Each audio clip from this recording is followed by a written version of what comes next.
యోమెన్లో మరణశిక్ష ఎదుర్కొంటున్న కేరళ నర్సు నిమిషప్రియ కేసులో ఉత్కంఠ ఇంకా కొనసాగుతూనే ఉంది.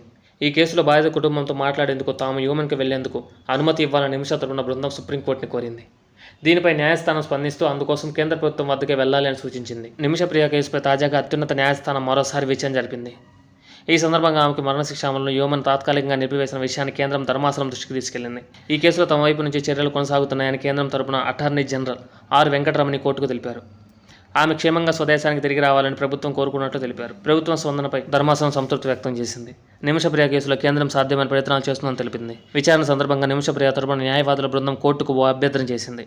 ఈ కేసులో బాధిత కుటుంబంతో సంప్రదింపులు జరిపేందుకు వీలుగా యోమెన్ వెళ్లేందుకు తమకు అనుమతి ఇవ్వాలని కోరింది. దీనిపై స్పందించిన ధర్మాసనం ప్రస్తుతం ఆ దేశానికి వెళ్లకుండా ప్రయాణ ఆంక్షలు ఉన్నందున దీనిపై కేంద్ర ప్రభుత్వం నిర్ణయం తీసుకోవాల్సి ఉందని పేర్కొంది.